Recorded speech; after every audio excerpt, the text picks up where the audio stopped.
Dans la presse ce matin, oui. Que trouve-t-on? À l'heure du tour de vis sur l'assurance chômage ou de la réforme des retraites, l'Obs a décidé d'inverser les choses et d'éplucher le train de vie de ceux qui décident les réformes, autrement dit nos élus. Vous apprendrez donc que les dépenses de fonctionnement de l'Élysée auraient augmenté de 7% l'an dernier selon l'article que vous allez voir, le voici, soit un déficit de plusieurs millions d'euros. Alors la présidence répond que c'est parce qu'elle travaille davantage et qu'il y a des investissements pour l'avenir, ce que n'aurait pas fait suffisamment François Hollande. Mais pourquoi, par exemple, demande l'Obs, la facture du ménage a-t-elle explosé, ou bien pourquoi la réorganisation du personnel de l'Élysée aurait-elle été payée plus de 250 000 euros à un cabinet de conseil parisien? Du côté des députés, l'Obs se félicite que depuis qu'on leur demande leur note de frais, plus de 3 millions ont pu être économisés, sauf que dans le même temps, l'indemnité de logement qui leur est accordée aurait, elle, augmenté de 33%, que certains auraient dépensé 18 000 euros par an en frais de bouche, et que la comptabilité de tout cela serait payée 800 000 euros à des cabinets d'experts comptables, somme qu'un témoin qualifie de délirante. Je cite, quant à nos sénateurs, ils bénéficient d'une retraite très avantageuse. On en parle beaucoup de la retraite en ce moment. Eh bien, la leur peut dépasser les 10 000 euros mensuels après seulement quelques mandats de cotisation. Je cite encore. Évidemment, ça nous fait changer totalement de galaxie lorsqu'on lit cet article de Mediapart intitulé « Ce que le gouvernement fait aux chômeurs », puisque suite à la réforme du chômage qui entre en vigueur demain, Mediapart prend deux exemples. Une dame un peu au-dessus du SMIC, ici à gauche, qui soudain passe à mi-temps et qui aurait perçu 385 euros d'aide jusqu'à aujourd'hui. Demain, elle ne percevra plus rien. Autre exemple, ici à droite, un cadre bien payé qui verra désormais ses allocations chômage baisser d'un tiers au bout de 6 mois.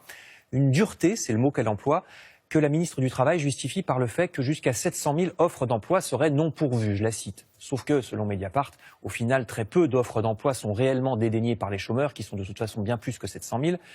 Mediapart nous apprend également que le ministère de l'Éducation, lui, aurait proposé de réduire les fonds sociaux de l'Éducation nationale, c'est-à-dire les fonds qui servent à aider les enfants les plus pauvres à acheter les fournitures scolaires ou à se payer la cantine. C'est assez complexe, donc je vous renvoie à l'article de Mediapart. Et aussi, il y a le Figaro qui s'inquiète de la situation sociale à l'école via, cette fois, le prisme de la médecine scolaire, profession qui agonise, je cite. Dans certains départements, un médecin scolaire doit s'occuper de 46 000 élèves, imaginez. Oh. Oui, c'est pas beaucoup, c'est dans les pires départements.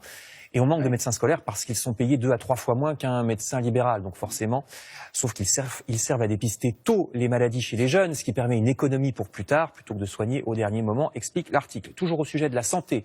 Le site web de France Info tord d'ailleurs le coup à une idée reçue. Non, les urgences ne sont pas engorgées par le fait que certains d'entre nous irions pour tout et n'importe quoi. Selon une étude, les passages inutiles aux urgences ne seraient que 6% et non pas 30% comme on le croyait. Il faut cesser donc de culpabiliser les patients. Je cite un médecin, le vrai problème semble plutôt être l'impossibilité de trouver un médecin disponible dans un cabinet normal, surtout à certaines heures.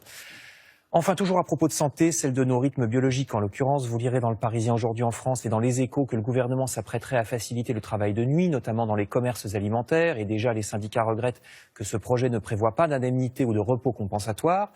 Et du côté de nos bronches, alors c'est pas terrible non plus, puisque l'Humanité nous rappelle que le fameux train des primeurs, vous savez, de Perpignan jusqu'à Rungis, il est toujours bel et bien supprimé, contrairement à ce qu'on nous avait dit à une époque.